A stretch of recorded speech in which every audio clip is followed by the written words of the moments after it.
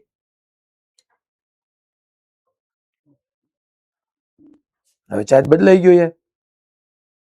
અચ્છા, પછી પાછું લોજિક, જેટલું Q1 પ્લસ ક્યુઆઈ હોય, જેટલો અહીંયા પોઝિટિવ ચાર્જ હોય એટલો જ બધા યુનિફોર્મલી ડિસ્ટ્રીબ્યુટ હશે. હવે ચિંતા નથી, Q1 પ્લસ ક્યુઆઈ જેટલો હોય એટલો જ અહીંયા minus of Q1 plus QI થવો જ પડે.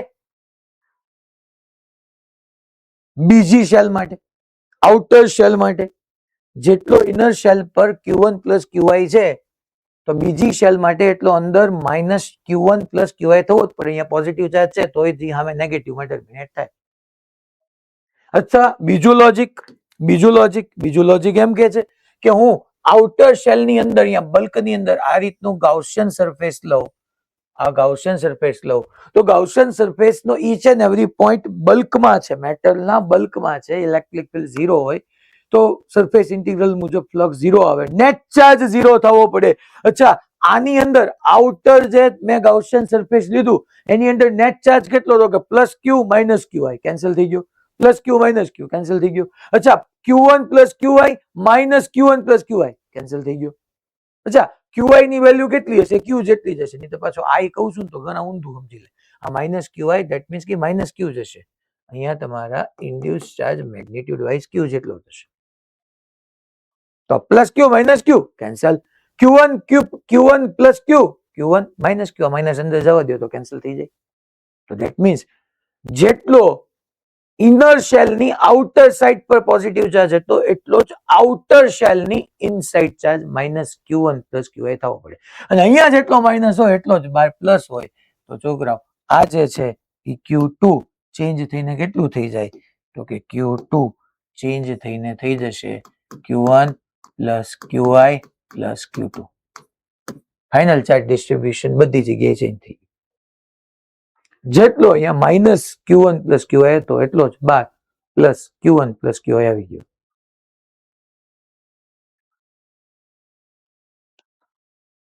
રેડી?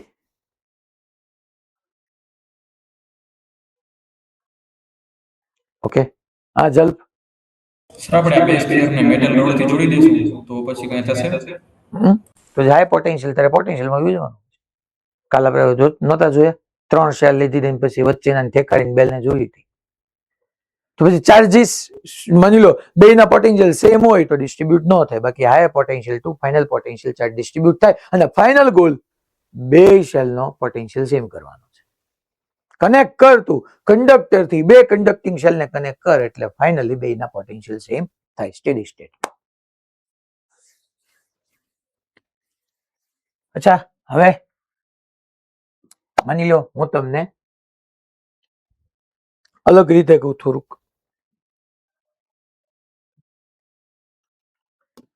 એક આપણે પેસ્ટ ક્યાંથી થતું હતું? પેસ્ટ સાઈડમાં લઈ લઈએ આને અને એક નવો કેસ કરીએ. એક્ઝામ્પલ, અહીંયા છોકરાઓ Q1 હતું, અહીંયા Q2 હતું, અહીંયા Q3 હતું અને ક્વેશ્ચન સેમ જ છે તમારો, સેમ ક્વેશ્ચન.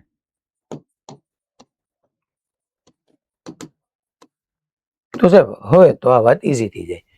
સેન્ટર પર જેટલો Q1 છે એટલો જ આ માઇનસ Q1 થાય.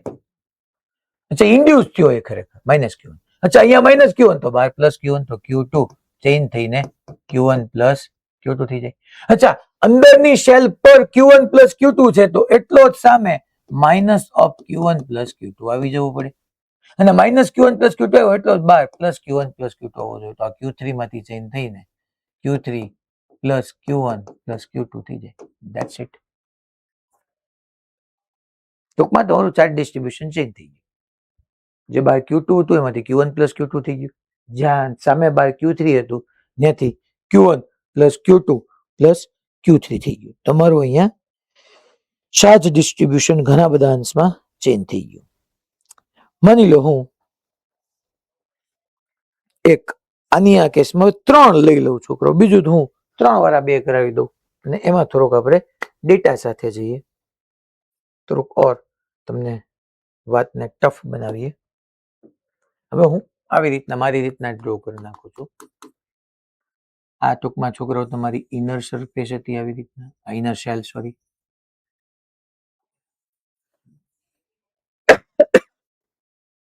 આ છોકરાઓ આઉટર શેલ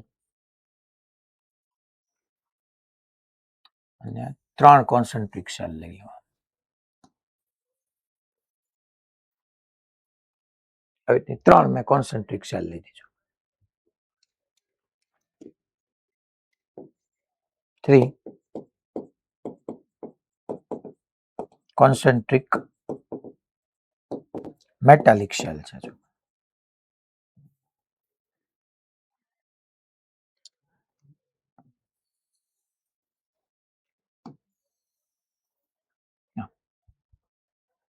હવે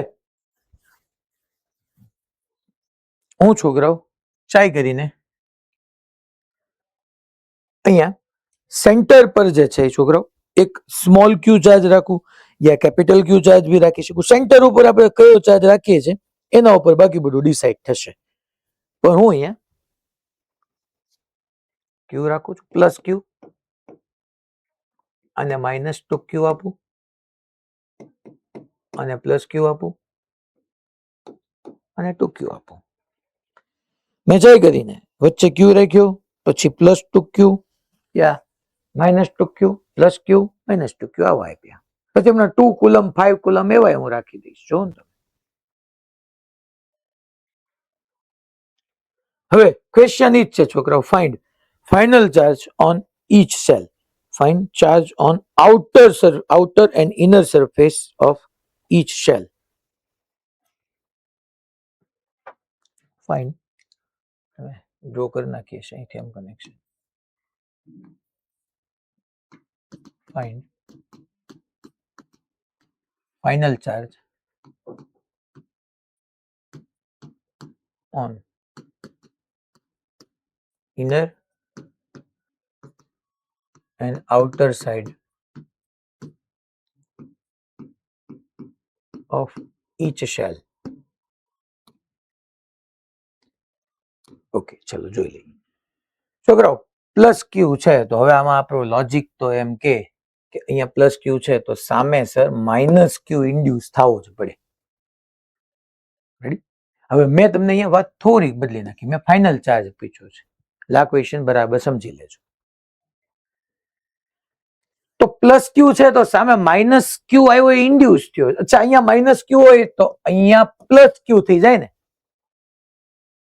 અને તો તમારો માઇનસ 2Q પ્લસ ક્યુ ફાઇનલ ચાર્જ અહીંયા કેટલો રહેશે? આ બેને કમ્પાઇલ કરશો તો માઇનસ ક્યુ રહેશે. મેં શું કીધું? સેન્ટરમાં પ્લસ ક્યુ હતું સામે માઇનસ ક્યુ આવવો જ પડે.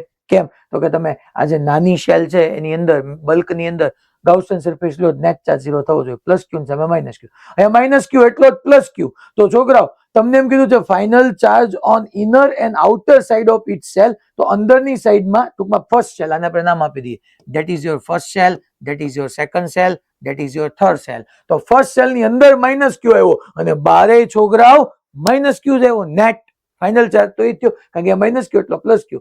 -2 ક્યુ તો હતો, -2 ક્યુ પ્લસ ક્યુ તો માઇનસ ક્યુ થવો પડે છોકરો. અચ્છા, હવે ફાઇનલ આ ફર્સ્ટ સેલની બહારની સાઈડ માઇનસ ક્યુ હતો તો માઇનસ ક્યુ હતો તો છોકરાઓ એટલો જ સામે અહીંયા શું થવો પડે ભાઈ? પ્લસ ક્યુ થવો પડે. અને અચ્છા પ્લસ ક્યુ અહીંયા પ્લસ ક્યુ થાય તો અહીંયા સાહેબ માઇનસ ક્યુ થાય. અચ્છા ત્યાં માઇનસ ક્યુ થાય, ત્યાં ઓલરેડી પ્લસ ક્યુ હતો, ત્યાં માઇનસ ક્યુ હતો તો અહીંયા શું રહ્યો? 0. ફાઇનલ ચાર્જ 0 થઈ ગયું. કેમ થયું સાહેબ? ફરીથી મને ગયું મારે આટલું જ જવા દેવાનું હતું ખાલી.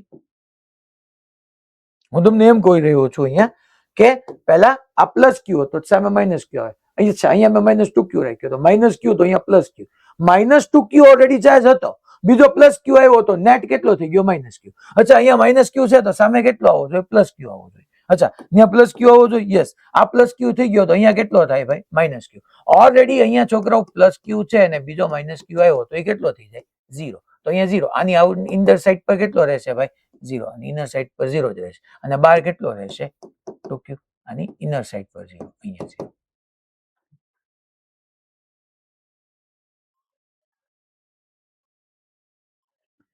હલા ખબર પડી ભાઈ? પાક્કું. હવે હું ગમે એને ક્વેશ્ચન પૂછવા જઈ રહ્યો છું, અત્યાર સુધીમાં તમને કઈ ખબર ન પડી હોય તો મને પૂછી લેવાની છૂટ છે. બાકી પછી હવે હું ચાન્સ નહીં આપું. ગમે એને પૂછીશ. એટલે હજી હું કહું છું કે તમે ટૂંકમાં હવે 3 સેલ જ ચાલો તમે સોલ્વ કરવા માંડી શકો. હું તો ડ્રો કરી નાખું છું. 3 કોન્સન્ટ્રિક સેલ છે. સેન્ટરમાં આપણે રાખીએ -5 કુલમ, પહેલા ઉપર રાખીએ 2, બીજા પર -5 અને ત્રીજા પર આપણે ગમે એકાદું સેટ કરી નાખીએ. લેટ્સ એઝ્યુમ કે એના ઉપર 10 લઈ લઈએ. ચાલો હું આમ તમને કહી જ દઉં. હવે મારે ખોટું લેન્થ એવું કામ કરું? હવે છોકરા હું આવી રીતના આમ આઈનર અહીંયા આમ નામ જ ડ્રો કરી નાખો. હવે મારે ઓલી થિકનેસ એ ડ્રો નથી કરવી કારણ કે હવે મારે ક્યાં તમને એવું સમજાવવું છે કે ગાઉસિયન સરફેસ લેવું આપણે અહીંયા આમ. અચ્છા આમ જ કરવું છે વ્યવસ્થિત. થોડુંક આપણે આ લઈ લઈએ. ચલો આ ખરેખર શેલ છે. એક શેલ, બીજી આ કોન્સન્ટ્રિક શેલ અને ત્રીજી આ કોન્સન્ટ્રિક શેલ.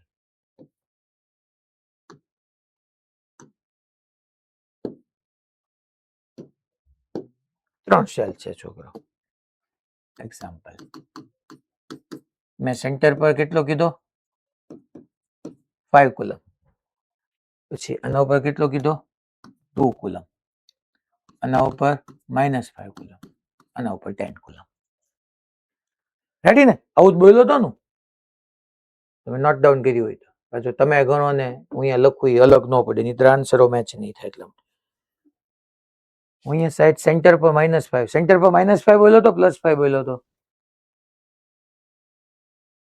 -5 ને? ઓકે, આ -5 આ +2, પછી સામે +5 હતું કે -5 જ હતું?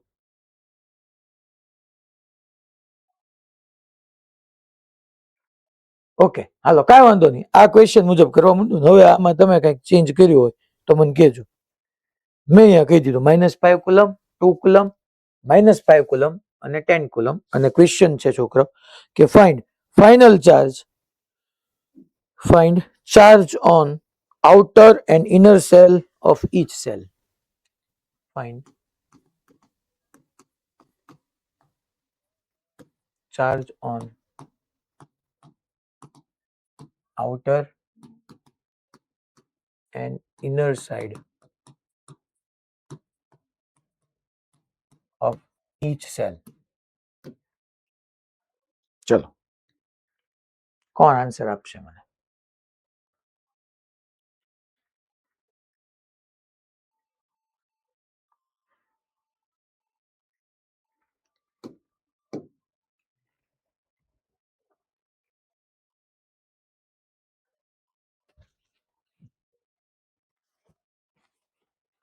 વાત તો ઘણા બધા ઠુચા કર્યા છે. વાહ, સારું કહેવાય, એ સારું કહેવાય.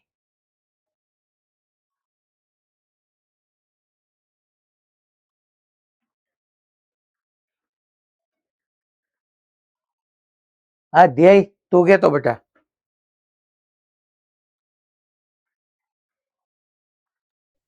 Hello sir. હા બેટા. -5 किलोमीटर એની આગળ +5 કિલોમીટર સરફેસ લઈ લે. ઓકે, તો ઓલા પર 2 અને -5 કિલોમીટર થઈ જશે એટલે 3 કિલોમીટર આવી જાય -3 કિલોમીટર. એટલે +5 તો અહીંયા -5 +2 અને માઇનસ, એટલે અહીંયા ફાઇનલી -3 થઈ જશે. ઓકે, સરફેસ ઉપર પાછા 3 કિલોમીટર થઈ જાય.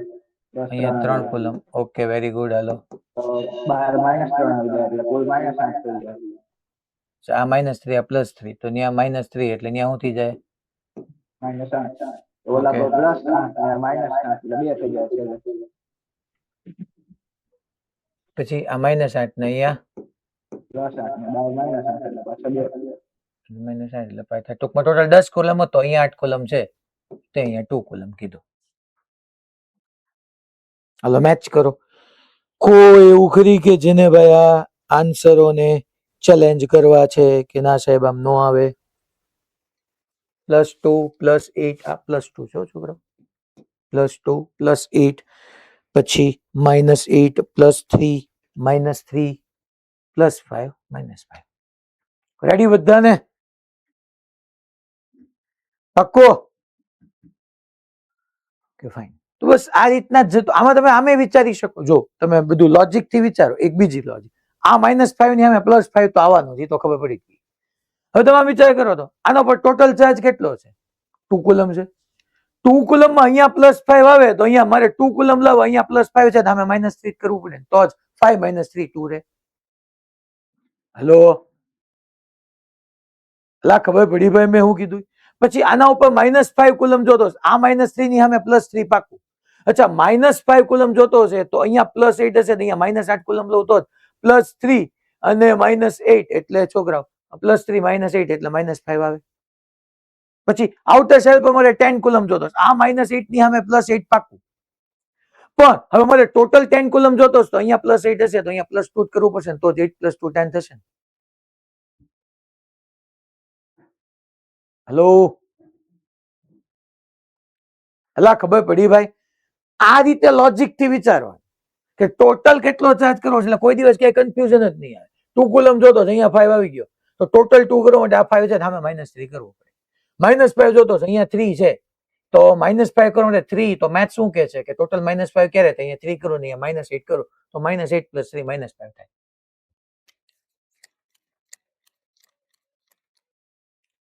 રેડી? રામમાં રેડી?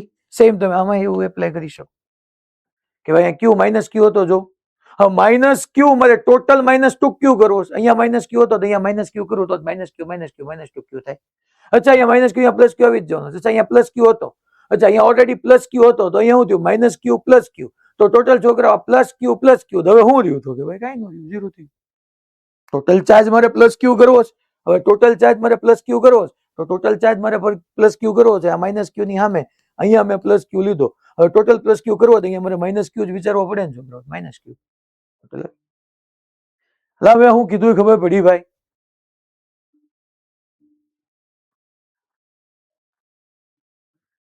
-Q ની સામે અહીંયા પાછું શું આવી જાય તમારી માટે? આ એનો ફાઇનલ ચાર્જ થઈ ગયો. ફાઇનલ ચાર્જ અહીંયા મેં એમ કીધું -Q ની સામે +Q આવી ગયો, તો +Q અહીંયા આવી ગયો, તો પછી હવે ટોટલ અહીંયા +Q આવ્યો તો અહીંયા 2Q છે. મારે ટોટલ +Q જોતું છે તો અહીંયા શું વિચારવા પડે મારે ભાઈ? તો કે +Q ટોટલ 2Q થઈ જાય. તો તમે આવી રીતના એક મેથડ થી પણ આ વસ્તુનો વિચાર કરી શકો. ચાલો હજી એક નાનો એવો ડેટા ચેન્જ કરીને છેલ્લી વાર પૂછી લઉં. આની અંદર મેં અચ્છા હાલો આ બરાબર છે. છેલ્લો એક ક્વેશ્ચન આ ટાઈપનો તમારે આને છે ને ટૂંકમાં માસ્ટર પ્રોબ્લેમ કહી દેવાના. તમારા માસ્ટર પ્રોબ્લેમ છે. આ બે જોઈ લેશો એટલે બધા રિપીટ થઈ જશે. આની પહેલાનો હવે આ કરાવું છું. માની લો અહીંયા હું રાખું છું 3 કોલમ, -5 કોલમ, -8 કુલમ +15 કુલમ. ચાલો તો કે આમાં આમ આમ આંગળી ઊંચી કરાય ઓટો સીધું દબી જ દેવાય, બટન હેન્ડ રાઈઝ સીધે સીધું કરી જ નાખવાનું આવે, કારણ કે લોજિક ની વાત છે, આમાં કઈ કાઉન્ટર કરવાની જરૂર જ ન પડે.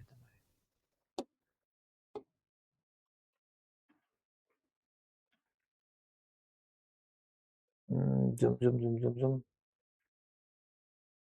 હાલો વડોદરા ભાયલી માંથી હું વાત છે.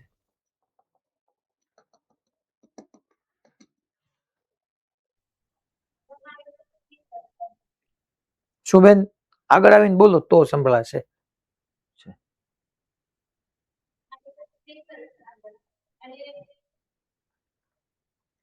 હવે 3 ની સામે -3. ઓકે,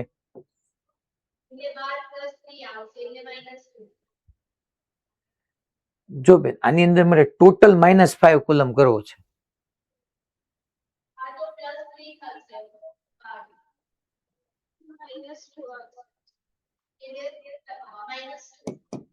-2 કુલમ કરું તો -3 -2 -5 થાય.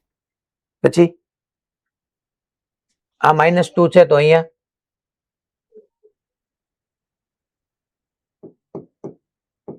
+2 કુલમ આવી જાય ને. આ બે વચ્ચે ઇન્ડક્શન થશે, -2 તો સામે ઇન્ડક્શન આવી ગયું. હવે ટોટલ ગણવાનું. ચાલો ટોટલ -8 કુલમ છે. Okay. આ -10 તો સામે +10 કુલમ ડાયરેક્ટલી ઇન્ડક્શન થી. અચ્છા ટોટલ 15 કુલમ છે, આ 10 કુલમ થઈ ગયું.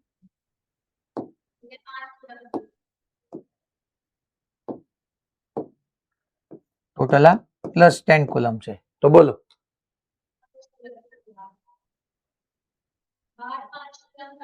Okay good. +5 કુલમ થશે. આ બધા ફાઇનલ ઇનર અને તમને કીધા હતા ને છોકરા, આઉટર એન્ડ ઇનર સાઈડ. ટૂંકમાં બે વચ્ચે તમે અહીંયા ઇન્ડક્શન થતું હોય પછી ટોટલ જોઈ લેવાનું, અહીંયા ઇન્ડક્શન થતું હોય પછી ટોટલ જોઈ લેવાનું, કે ટોટલ આટલો કરવા માટે કેટલો બાકી રહી. રેડી? હર કિસી કો ઓકે? Morbi okay fine. પછી જ્ઞાનવેલી બોધ ટૂંકમાં ઓકે. બાકી બધા તો હવે છૂટક છૂટક જ છે. હવે છોકરાઓ આપણે ઇલેક્ટ્રોસ્ટેટિક શિલ્ડિંગ લઈએ. Electric shielding. શિલ્ડિંગ ની અંદર આપણે એક આખો એક રિજિયન બનાવવાના છે કે જેની ઇલેક્ટ્રિક ફિલ્ડની ઇફેક્ટ આપણે રિમૂવ કરી શકીએ. એની અંદરથી હું હેડિંગ આપી દઉં ઇલેક્ટ્રોસ્ટેટિક શિલ્ડિંગ.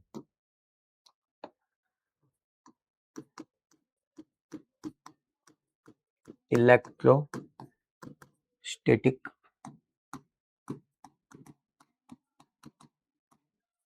શિલ્ડિંગ.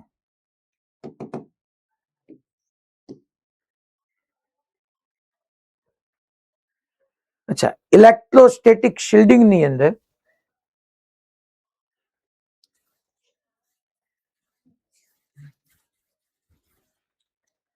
પાછી એક હું છોકરો મેટલ કંડક્ટર લઉં છું. જોજો આ ગજબ છે. અને એની અંદર હું એક કેવિટી ક્રિએટ કરી નાખું.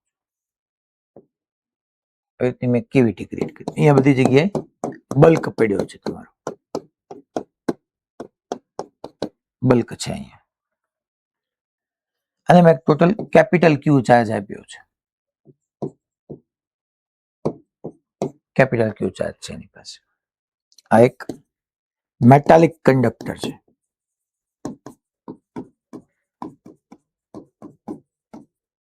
એક મેટાલિક કંડક્ટર છે. અહીંયા અંદર Q1 ચાર્જ છે, અહીંયા Q2 ચાર્જ છે, અહીંયા Q ચાર્જ મેં આપી દીધો છે. મેઇન વાત કે આ જે અંદર છે ને તમારી સરફેસ 1 છે અને આ તમારી સરફેસ 2 છે. મેઇન વાત એ છે. હવે અંદર મેં કેવિટી છે, આને આપણે કેવિટી કહી દઈએ છીએ. Yes, this is your cavity. Cavity ની અંદર મેં Q1 અને Q2 ચાર્જ રાખ્યા છે. હવે પહેલા મારે સરફેસ S1 મેં કોને કીધી છે, સરફેસ S2 મેં કોને કીધી છે, એ આપણે શાંતિથી સમજીએ કે S1 surface, S2 surface. Okay sir, દેખાઈ ગઈ. હવે પહેલા હું તમને પૂછતો નથી, આમ તો બધાને ખબર જ હશે કે Q1 Q2 પોઝિટિવ ચાર્જ છે, તો પોઝિટિવ ચાર્જની electric field lines radially outward ડાયરેક્શનમાં જાય, અને આઉટવર્ડ ડાયરેક્શનમાં જાય તો એ મેટલ સરફેસને ઇલેક્ટ્રિક ફિલ્ડ લાઇન્સ કઈ પેનિટ્રેટ કરીને બહાર ન આવી જાય. એટલે Q1 Q2 છે તો એટલો જ અંદર માઇનસ ચાર્જ ઇન્ડ્યુસ થવો પડે, તો જ આપણું ડિસ્કશનને આપણે આગળ વધારી શકીએ. પણ એ ડિસ્ટ્રીબ્યુશન યુનિફોર્મ હશે, નોન યુનિફોર્મ હશે, એ તો શેપ પર ડિપેન્ડ કરશે. એટલે હું અહીંયા એમ કહી દઉં કે આ છોકરો કયો કલર, આ લો. ચલો, Q1 Q2 છે તો અહીંયા સામે આમ માઇનસ ચાર્જ આવી જ જાય. that is of minus Q1 and minus Q2. એને તમે સિમ્પ્લિફાય કરીને આવી રીતના લખી શકો.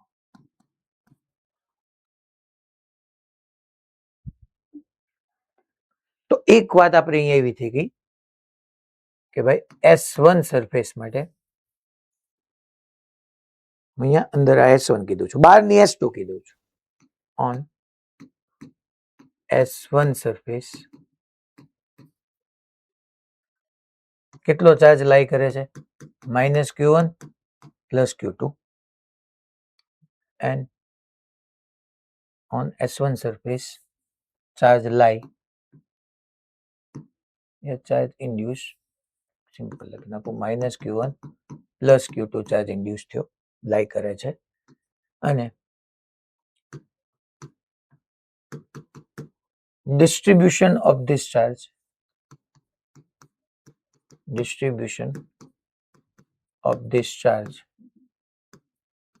will decide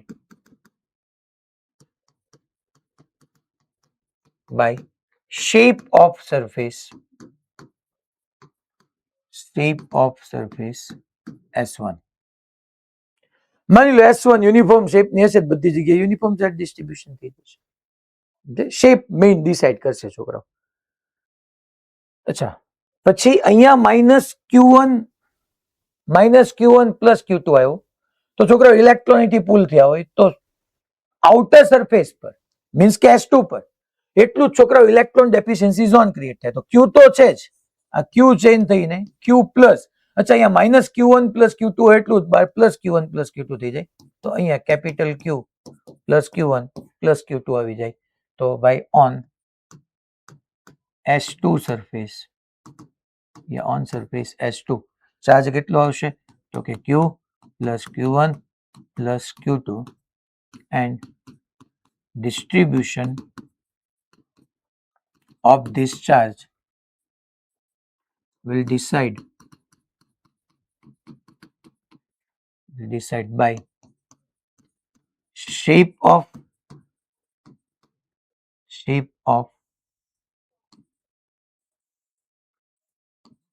S2 surface and presence of external charge. એ પણ પાછો રોલ પ્લે કરશે જ. આ તો છોકરા આપણું મેં તમને જે જૂનું કીધું હતું એ મેં કીધું.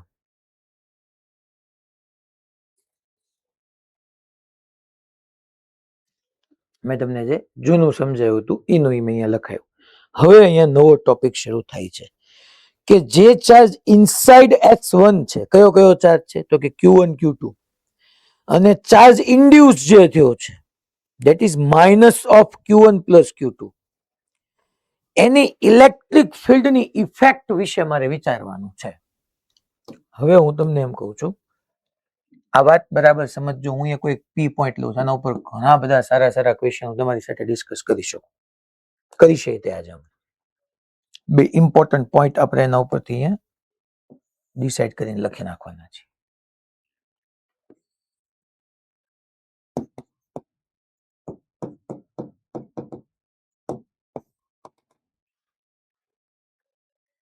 અચ્છા, એ પોઈન્ટ શું કહે છે જુઓ તમે, કે આ એક મેં પી પોઈન્ટ કીધો. પી પોઈન્ટ ક્યાં છે તો કે બહાર છે. અચ્છા, આ Q1 ને લીધે જોવો તો Q1 ને લીધે પોઝિટિવ ચાર્જ છે તો પોઝિટિવ ચાર્જ પાસે પી પાસે ઇલેક્ટ્રિક ફિલ્ડ રેડિયલી આઉટવર્ડ. અચ્છા છોકરાઓ જોવો તો આ Q1 ચાર્જ માંથી જે ઇલેક્ટ્રિક ફિલ્ડ નીકળે છે એની વચ્ચે બલ્ક ઓફ મેટલ આવે છે, મેટલનો બલ્ક આવે છે. પી પોઈન્ટ પાસે શું Q1 ને લીધે ઇલેક્ટ્રિક ફિલ્ડ હોઈ શકે? હા કે ના? તો હું કેવું? હાલો, મને હવે હેન્ડ રેઝ કરીને આન્સર આપવાનો છે, કારણ કે આ વસ્તુ છે ને સમજો, આમાં મારે તમને નામ નામે હાથ નથી પાડવાની. હું એવું કહી રહ્યો છું કે Q1 અને Q2 ને લીધે, Q1 અને Q2 બે ચાર્જ ને લીધે હરવાર પૂછી લઉં એટલે ટાઈમ ન બગડે. પી પાસે ઇલેક્ટ્રિક ફિલ્ડ હોઈ શકે? પી પાસે ઇલેક્ટ્રિક ફિલ્ડ હોઈ શકે?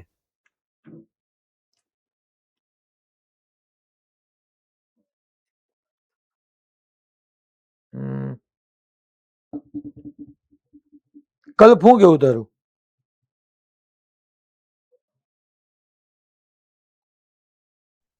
હા. હોઈ શકે? હા. તો શું ન હોઈ શકે? Field lines. ફિલ્ડ લાઇન્સ ન હોઈ શકે જે નેટ ઇલેક્ટ્રિક ફિલ્ડ ને શો કરે. ધેટ મીન્સ છોકરાઓ કે પી પોઈન્ટ પાસે Q1 Q2 નું રેડિયલી આઉટવર્ડ ઇલેક્ટ્રિક ફિલ્ડ હોય અને minus Q1 plus minus Q2 આજે ઇન્ડ્યુસ ચાર્જ છે એને કારણે પી પાસે રેડિયલી ઇનવર્ડ ઇલેક્ટ્રિક ફિલ્ડ હોય. પી પાસે Q1 નું ઇલેક્ટ્રિક ફિલ્ડ એક્ઝિસ્ટ કરે, Q2 નું ઇલેક્ટ્રિક ફિલ્ડ એક્ઝિસ્ટ કરે, માઇનસ Q1 નું એક્ઝિસ્ટ કરે, માઇનસ Q2 નું એક્ઝિસ્ટ કરે, નેટ એક્ઝિસ્ટ ન કરે. નેટ ઇલેક્ટ્રિક ફિલ્ડ તો કેવું થાય? ઝીરો થાય. એટલે ફરીથી Q1 નું ઇલેક્ટ્રિક ફિલ્ડ એક્ઝિસ્ટ કરી શકે? હા કરી શકે. Q2 નું હા કરી શકે. માઇનસ Q1 નું હા કરી શકે. Radially outward, radially inward. Net electric field કેવું હોય? ઝીરો. તો હું એવું કહી શકું કે charge inside surface S1, charge inside surface S1 and charge on surface S1 will not have any net electric field outside the S2. આ S2 હું ફરીથી બોલું છું. Charge inside S1 and charge induced on S1, બે આપણે clarity સાથે લખી નાખીએ કે charge inside S1 and charge induced on S1 will not have any net electric field outside S2. ચાલો આ પહેલો ઇમ્પોર્ટન્ટ પોઈન્ટ હું લખવા જઈ રહ્યો છું છોકરાઓ અહીંયા કે ભાઈ charge inside S1 and charge induced on surface S1, on surface S1 will not have any net electric field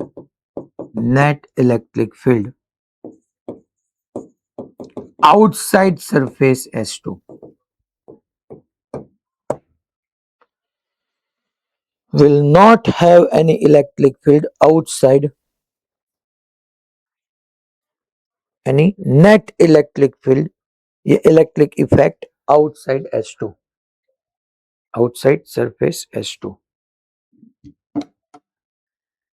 મેં અહીંયા લખ્યું એને સાંભળજો. મેં એમ લખ્યું છે have, will not have any net electric field.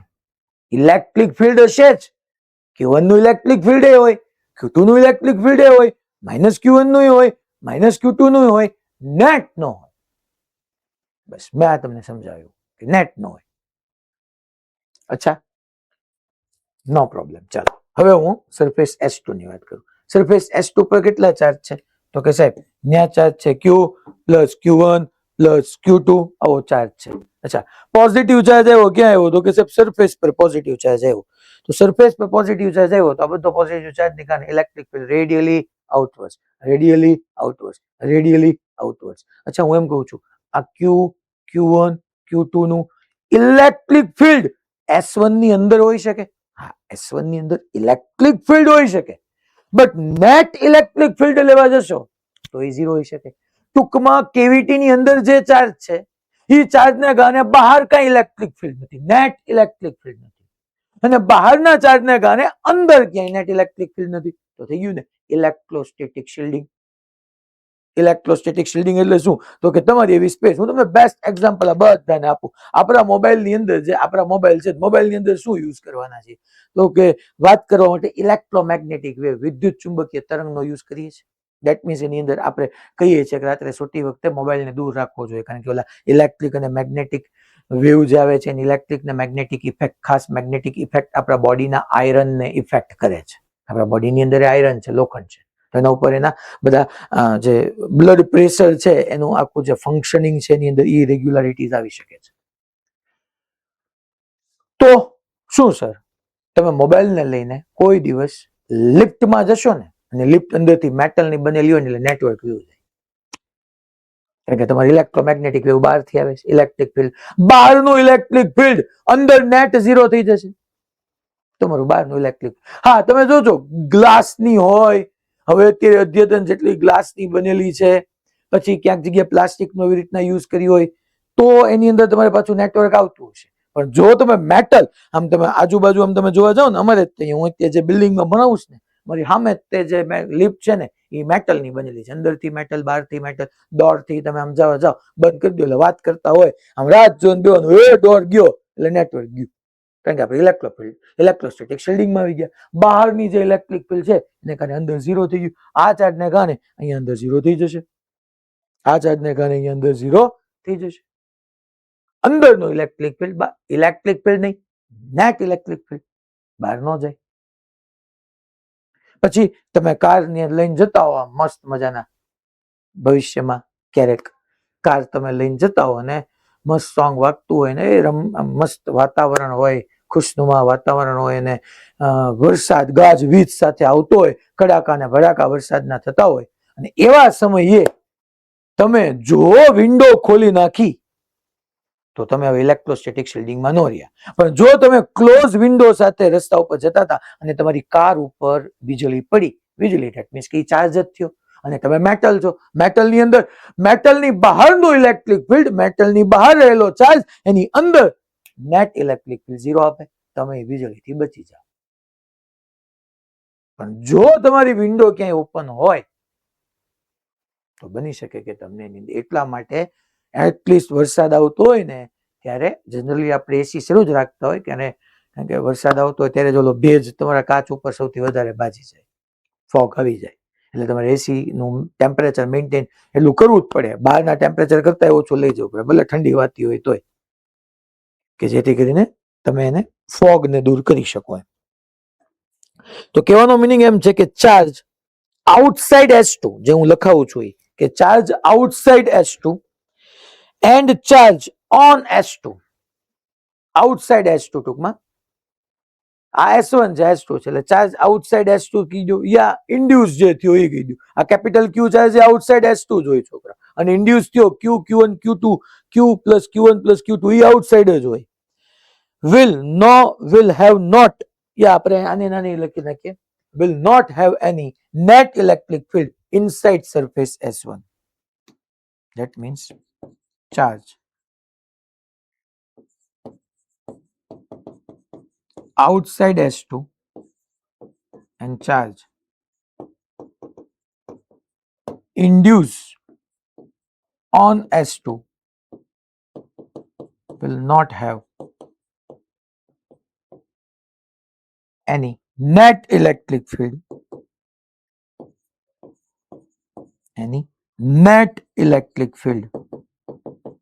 inside surface S1. net. ટૂંકમાં surface S1 માં હું કલર ચેન્જ કરી એમ કહું, આ પોઈન્ટ પાસે Q1 નું ઇલેક્ટ્રિક ફિલ્ડ હશે, Q2 નું હશે, માઇનસ Q1 નું હશે, માઇનસ Q2 નું હશે. અચ્છા, આ બહારના Q નું હશે, Q1 નું હશે, Q2 નું હશે, નેટ ઝીરો હશે. બહારના ચાર્જને કારણે, અંદરના ચાર્જને કારણે Q1 હશે, Q2 હશે, minus Q1, minus Q2, that's okay. બહારના Q ને કારણે ઇલેક્ટ્રિક ફિલ્ડ હશે, આ પોઈન્ટ પાસે, માની લો પોઈન્ટ ને P પોઈન્ટ કીધું, તો Q ને કારણે P પોઈન્ટ પાસે ઇલેક્ટ્રિક ફિલ્ડ હશે, Q1 ને કારણે હશે, Q2 ને કારણે હશે, ત્રણેયનું નેટ ઝીરો હશે.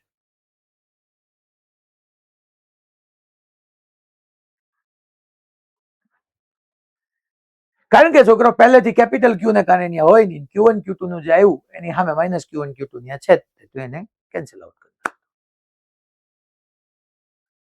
અને ઇલેક્ટ્રોસ્ટેટિક શું કહી શકીએ આપણે છોકરાઓ? શિલ્ડિંગ. હવે હું એક બહુ સરસ મજાનો ક્વેશ્ચન તમને પૂછવા જઈ રહ્યો છું. એનો જવાબ જો આપ સર્વે આપી દેશો તો એ ખરેખર એક આનંદની વાત હશે.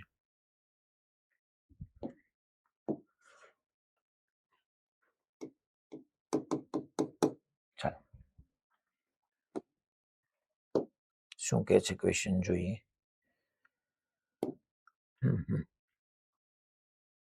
એક છોકરાઓ હું તમને એમ કહી રહ્યો છું કે એક કંડક્ટર છે,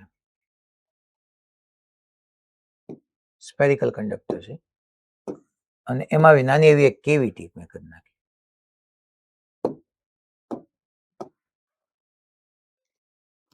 આ બધી જગ્યાએ બલ્ક ઓફ મેટલ છે, જે છે છોકરો spherical metal conductor, spherical metallic conductor.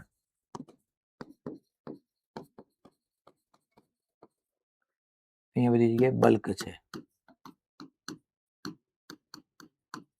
Bulk of metal. એને મેં છોકરો કેપિટલ ક્યુ ચાર્જ ઓલરેડી આપેલો છે.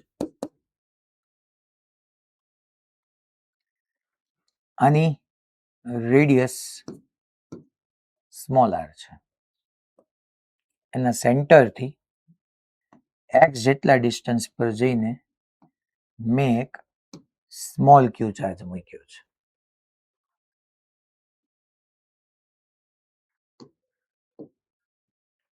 અને તમારે આ સેન્ટરથી ઝેડ જેટલું દૂર વ્યૂ જવાનું છે અને અહીંયા પી પોઈન્ટ લેવાનું છે. સેન્ટરથી પી પોઈન્ટ સુધીનું ડિસ્ટન્સ ઝેડ છે. આ ડિસ્ટન્સ અને તમારા પોઈન્ટ ચાર્જ સ્મોલ ક્યુ થી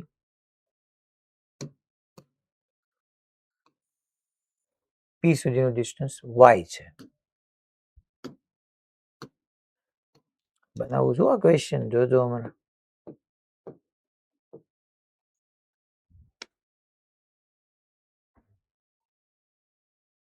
હવે મારા 3 પ્રશ્નો છે.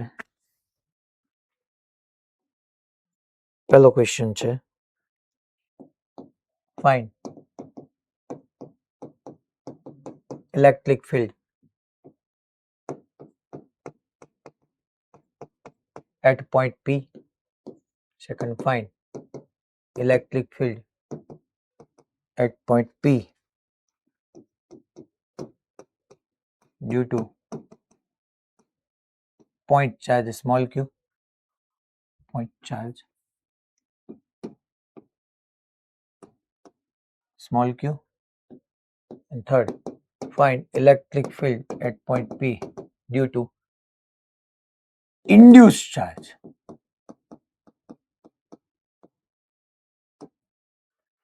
Due to induced charge.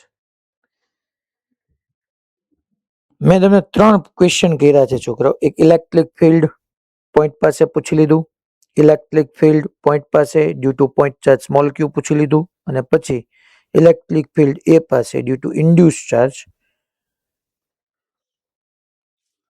Induce charge mainly induce ક્યાં થવાનો છે એ કહી દઉં, એમાં થોડું ક્લેરિફિકેશન આપી દઉં. આ ક્યુ છે તો છોકરાઓ, અચ્છા આ તમારી કેવિટીની અંદર અહીંયા બધી જગ્યાએ માઇનસ ક્યુ આવી જશે. અચ્છા આ ક્યુ સેન્ટર પર હોત તો તમારો માઇનસ ક્યુઆઈ જે છે એ યુનિફોર્મલી ડિસ્ટ્રીબ્યુટ હોત, બટ અત્યારે આ નોન યુનિફોર્મલી ડિસ્ટ્રીબ્યુટ હોત. અહીંયા બધી જગ્યાએ માઇનસ ટુમાં હશે.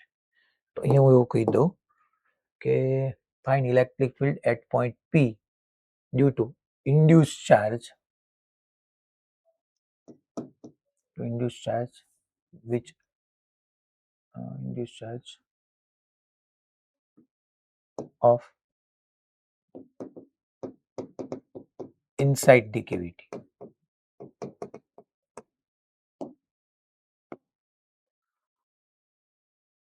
કારણ કે આ માઇનસ ક્યુઆઈ ની સામે પ્લસ ક્યુઆઈ આવે, પાછું સામે માઇનસ ક્યુઆઈ જાય એમ. તો છોકરાઓ ઈ સ્ટેન્સ ની અંદર આપણે ડિસ્કશન કરી રહ્યા છીએ.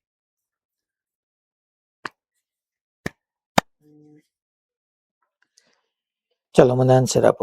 Induce charge on inner surface, yeah, inner side, inside the cavity.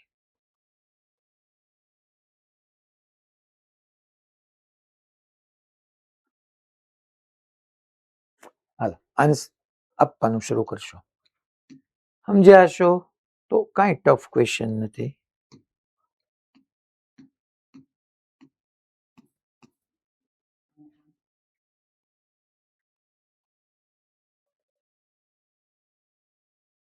Hello hello hand rays કરો. જો इलेक्ट्रोस्टैटिक वाली बात बदन गले उतरी गई हुए तो बका इसमें कुछ देर नहीं लगेगी. अगर वो हमको पल्ले नहीं पड़ी है तो फिर गल का ही गल का है.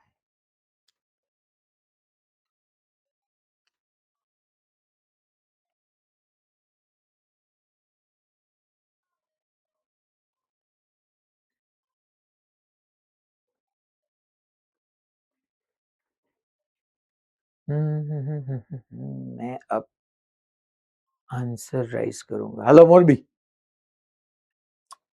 ए मोरबी, ए मोरबी, ए मोरबी.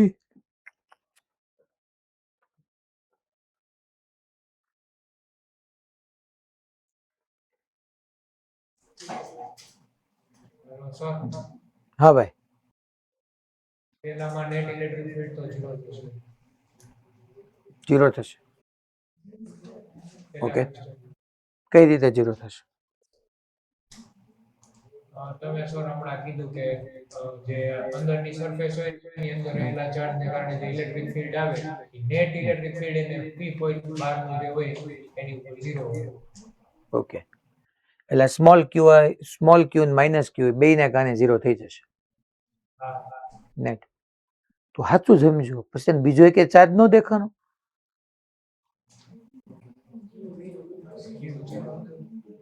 આ નથી દેખાતો. ઈ ક્યાં આવ્યો જશે બેટા? સરફેસ ઉપર. તો ઈ સરફેસ પર આ કેપિટલ ક્યુ ચાર્જ તે એવું કીધું કે સાહેબ સરફેસ ઉપર વિયો ગયો, તો આને કારણે પછી પી પાસે ઇલેક્ટ્રિક ફીલ્ડ હોઈ શકે? તો હોય કે? તો એના માટે ઇક્વેશન શું આવે બોલ?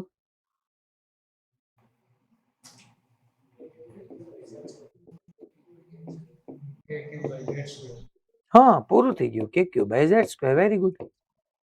તો સાચું જ સમજો તો આ સ્મોલ ક્યુબ માઇનસ ક્યુઆઈ ને કારણે પી પાસે ઇલેક્ટ્રિક ફીલ્ડ નો આવે. You are right. But capital Q charge તો જે અહીંયા હતો બલ્કમાં હતો એ તો તમને ખબર જ છે મેટલ છે એટલે બહાર વિયો ગયો છે, અને બહારના S2 પરના ચાર્જને કારણે તો પી પાસે ઇલેક્ટ્રિક ફીલ્ડ આવે જ તે ને. આ S2 આ ચાર્જને કારણે તો અહીંયા ઇલેક્ટ્રિક ફીલ્ડ આવવાનું જ છે ને, તો ચાર્જ બહાર છે એને કારણે તો આવવાનું જ છે. તો એમ તમે સમજી લો કે આ પ્લસ ક્યુ ખરેખર અહીંયા આવી ગયો, અહીંયા બધી જગ્યાએ પ્લસ ક્યુ આવી ગયો હતો, તો એને કારણે તો છોકરાઓ રેડિયલી આઉટવર્ડ સ્ફિયર હતો, તો સ્ફિયરના કેસમાં બધો જ ચાર્જ એના સેન્ટરમાં કોન્સન્ટ્રેટ થયેલો છે. માની લો કે ક્યુ બાય ઝેડ સ્ક્વેર. હાલો નેક્સ્ટ. હવે તો બધું આવડવા માંડવું જોઈએ. હવે તો ગમે પૂછો સાચું તો આ જ હતું સમજવું. બીજું find electric field at point P due to point charge small Q. હાલો સ્મોલ ક્યુ ને કારણે સેકન્ડ એટલે તને નહોતું કીધું. હાલો કાંઈ વાંધો નહીં, ભલે બોલી ગયા. P પોઈન્ટ પાસે કે ક્યુ બાય વાય સ્ક્વેર. અચ્છા કઈ રીતે? તો કે ભાઈ ક્યુ વાય. ઓકે અને positive charge radially outwards. Radially outwards. હાલો ત્રીજાનો જવાબ આપી દે ये अच्छा रेज एंड કરીને આપજો. जो भी बंदा तीजे क्वेश्चन का आंसर दे देगा वो सबसे बढ़िया होगा.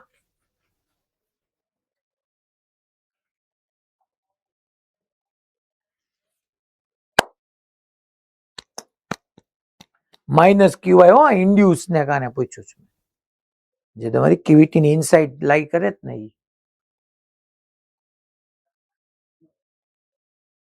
હાલો ભુજમાંથી સર માઇનસ કે ક્યુ બાય વાય સ્ક્વેર. હું કામ? હા સર, કેમ કે આપણે જે ઇનસાઇડ ધ કેવિટીમાંથી જે ચાર્જ કરી રાખો એના પર જે પાણી રાખો ટોટલ ઇલેક્ટ્રિક ફિલ્ડ ને આપણને 0 કરવો છે તો એને એમને 0 કરવો છે તો એના માટે કે Q by Y square minus. Very good બેટા, સુપર. કે આ ક્યુ અને માઇનસ ક્યુ વાય એ તો તમારી કેવિટીની અંદર લાઈ કરે છે, અને કેવિટીની અંદર લાઈ કરતા હોય તો ક્યુ ને કારણે પી પાસે ઇલેક્ટ્રિક ફિલ્ડ આવી શકે? હા, આવી શકે ને, ક્યુ બાય વાય સ્ક્વેર. અચ્છા, ઇન્ડ્યુસ ચાર્જ માઇનસ ક્યુઆઈ ને પી પાસે ઇલેક્ટ્રિક ફિલ્ડ આવી શકે? હા, આવી શકે ને. અરે સાહેબ, તમે તો ના પાડી હતી. મેં નેટ ઇલેક્ટ્રિક ફિલ્ડ ની ના પાડી હતી.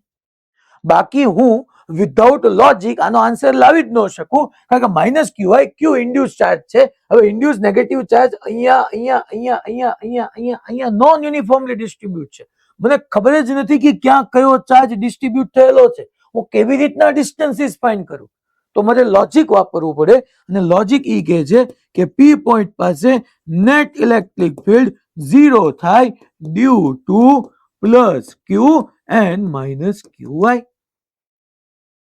મેં કીધું તું ઇનસાઇડ S1 અને ઇન્ડ્યુસ ઓન સરફેસ S1 નું નેટ ઇલેક્ટ્રિક ફિલ્ડ 0 થાય.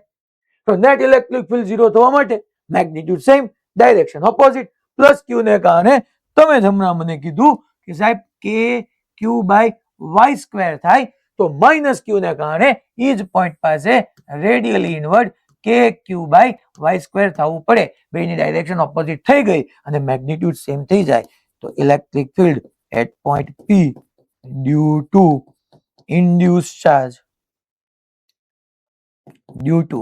હું તમને ઇન્ડ્યુસ ચાર્જ પૂછું તો મેગ્નિટ્યુડ વાઇઝ કે ક્યુ બાય વાય સ્ક્વેર જ લખવાનું આવે. ઇલેક્ટ્રિક ફિલ્ડ હોય, નેટ ઇલેક્ટ્રિક ફિલ્ડ ન હોય. ઓ હવા, ઓ હવા.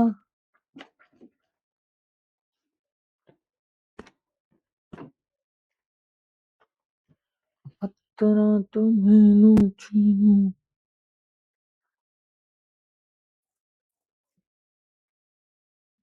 ભાઈ આ કેમ બધા હલે છે અત્યારે? હજી વેકેશન નથી પડ્યું. મોરબી વાળા ફોર્મમાં છે ને શું છે, શનિવારે હવે વહેલો દેખાય છે. મોરબીમાં શનિવારે પડે છે ને, ભુજમાં તે ભુજ વાળા તો જોવો તમે.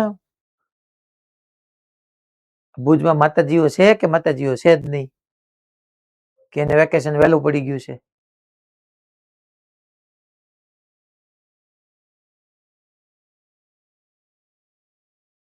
ગોતો ગોતો કરશે, ગોતો નહીં ગોતે છે લાવવા માટે. છે હા કે ના છે? ઠીક. અચ્છા, ઓલા બે નામ હાથ દેખાડે. પણ તો આમાં કઈ કેમેરો એવું ગોઠવો ને, આમાં તો ત્યાં વાતો કરતા છે તોય કેમ ખબર પડે? પછી ઓકે, હાલો. એ મિશો, તું કેમેરો શરૂ રાખ ને બાપા.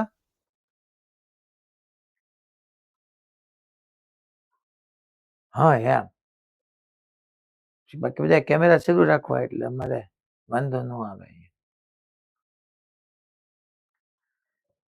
ચાલો હવે છોકરાઓ, લાસ્ટ એક મારે વસ્તુ હજી તમને ભણાવવાની બાકી છે. આમ જોતા આપણું ચેપ્ટર અહીંયા આખે આખું પૂરું થઈ ગયું.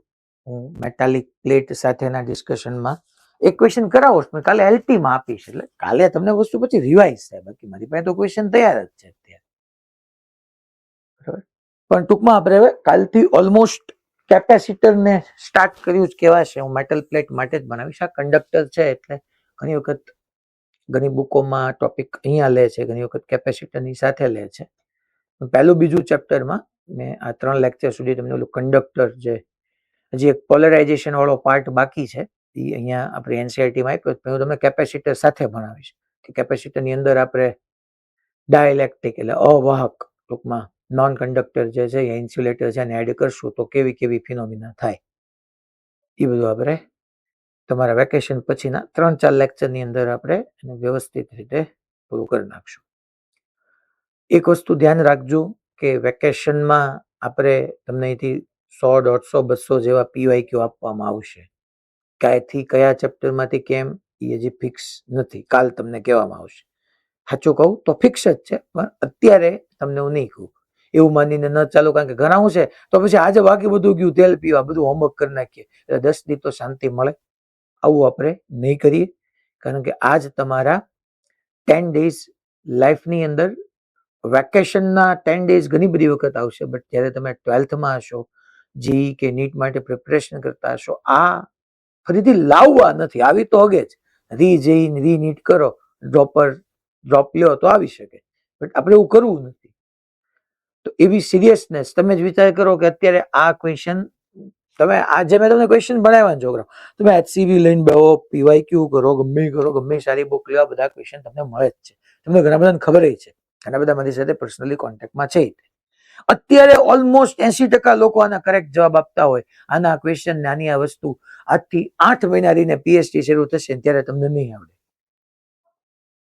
તો હવે વિચારવું પડશે કે નો શું કામ આવડે? Lack of practice. કોઈ બી ટફ ક્વેશ્ચન હોય, કોઈ બી સબ્જેક્ટ ટફ લાગતો હોય, કોઈ બી ચેપ્ટર ટફ લાગતો હોય, એની થિયરી રીડ કરો, એની પ્રેક્ટિસ કરો. નથી આવડતું, પાછું એના ક્વેશ્ચનને રીડ કરો, સોલ્વ પ્રોબ્લેમની જેમ સોલ્વ કરો કે ભાઈ ક્વેશ્ચનનું સોલ્યુશન જોવો, સમજો, પછી પાછું 2 કલાક 5 કલાક 10 કલાક દઈને ગણો. તરત ન ગણો, કોઈ ક્વેશ્ચનનું સોલ્યુશન જોઈને તરત ગણો છો, ધેટ મીન્સ કીધો તમને ગોખાયેલો છે. પછી ગણો, 8 કલાક 10 કલાક જવા દો, પછી સોલ્વ કરો. અચ્છા ક્વેશ્ચન થાય છે, ધેટ્સ વેરી ગુડ. પાછો નથી આવડ્યું, પાછા એવા 5 ક્વેશ્ચનની પ્રેક્ટિસ કરો. Practice practice practice practice.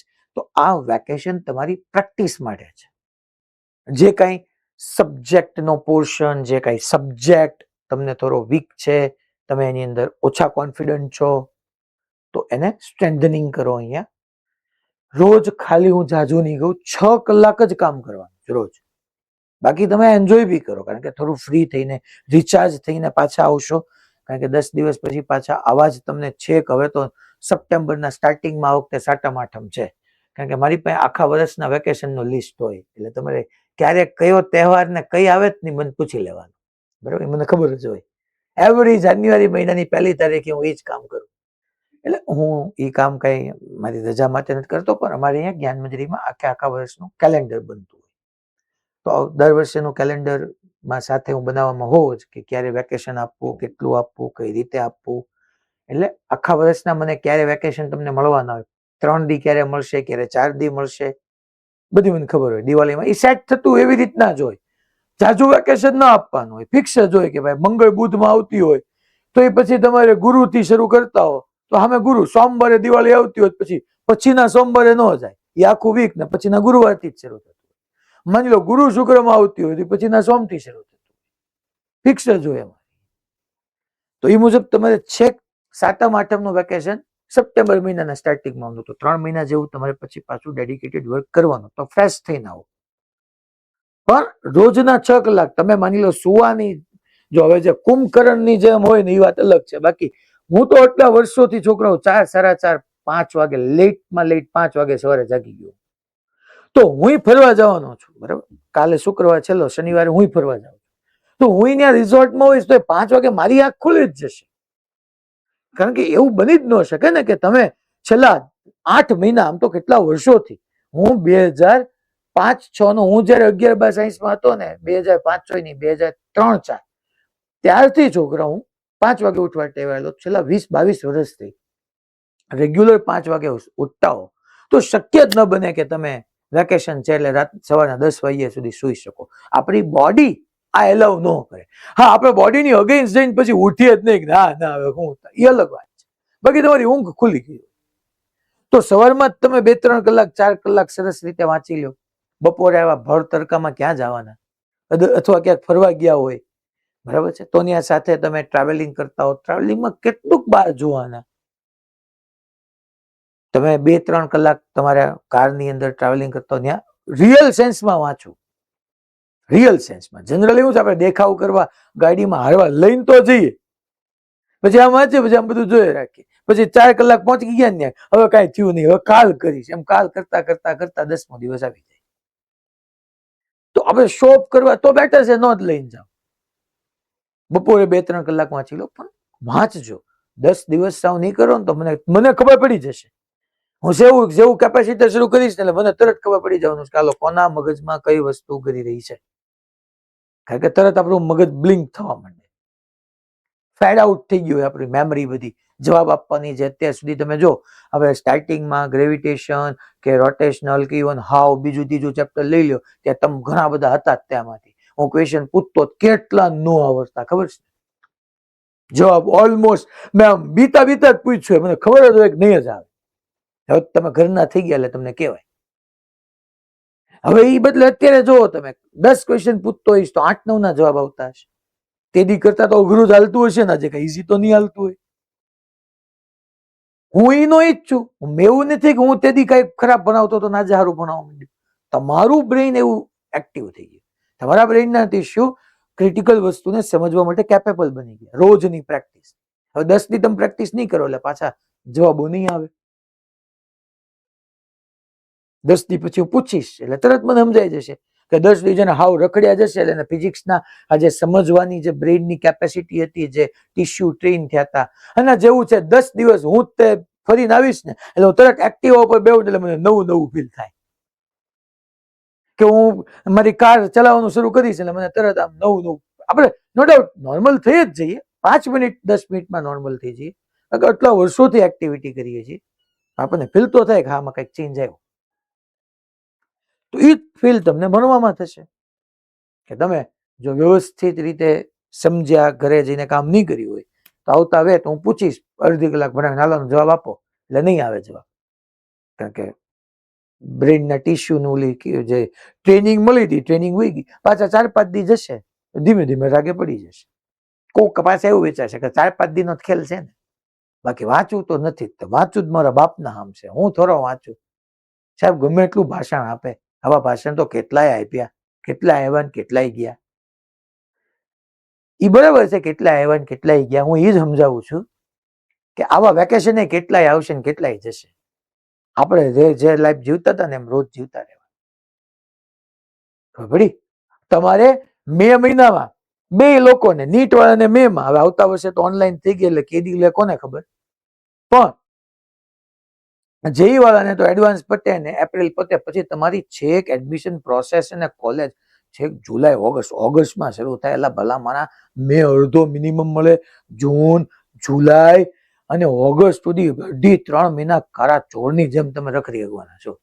અમને ઓલા એડવાન્સ વાળા હજી 4 દી નથી થયા ને ત્યાં આજે હજી મળવા આવવાના છે. સાહેબ હવે અમે થાકી ગયા, તમે ક્યારે સ્કૂલે મળશો? એટલે આપણે ગપાટા મારશું. તો હવે યાર તમે વિચાર કરો, 4 દિન થાકી ગયા કે આની કરતા સ્કૂલ હારી હતી. બધા ભેગા થતા હતા, મળતા હતા, કાંઈક નો બોલે કરે નારાયણ ન કરે સત્યનારાયણ, કાંઈક તોફાન બોફાન કરતા હતા. આ તમે નથી કરતા, તમારી વાત નથી કરતો, આ તો અમારા વાળાની વાત કરું. તમે બધા બહુ ડાયા રહ્યા એટલે પછી થાકી જશો ઘરે રહી રહીને. એટલે ઘરે રહેવાનો ભરભર્યું હોય, સાચી વાત છે. આ જો અત્યારે હોસ્ટેલ વાળા રાજકોટ જે પોઈ ગયા છે, 2 દી 3 દી મળી પછી તમને એમ થાય કે આ તો રૂટીન થઈ ગયું. કરો હું આખો દી હુવો કેટલાક. ઓકે, એટલે બરાબર રીતે પ્રિપરેશન કરી નાખજો. મારો હવે એક જ લેક્ચર આવશે, સેટરડે મારો લેક્ચર નહીં હોય, રાઈટ? કારણ કે હું સેટરડે બહારગામ છું, હું છું જ નહીં એટલા માટે. એટલે મેં તમને એડવાન્સમાં કહી દીધું, ખબર પડી? સેટરડે હું નથી. એટલે જો તમારે હારા માટે હું વાત કહું છું, શનિવારે આવશું તે નહીં, આમ જ તે ભલાનું તે, તમારે બીજા બધા લેક્ચર હશે જ તે, પણ તમારે કોઈએ માની લો પહેલો લેક્ચર સવારમાં પતી જાય પછી તમને કોઈ લેવા આવવાના હોય તો તમને પ્લાનિંગની ખબર પડે એટલા માટે. રાઈટ? સેટરડે લેક્ચર નહીં હોય, કાલે મારો છેલ્લો લેક્ચર હશે, પછી આપણે વેકેશન પછી મળશું. ઓકે, પણ કાલથી આપણે કેપેસિટર ભણવાનું શરૂ કરી દઈશું. સારું, ચાલો. Hello sir. અને ઓલા ડાઉટ જે તમારા છે એ પણ હું કાલ લઈ લઈશ, પછી જ આપણે નવા યુનિટમાં એન્ટર થશું.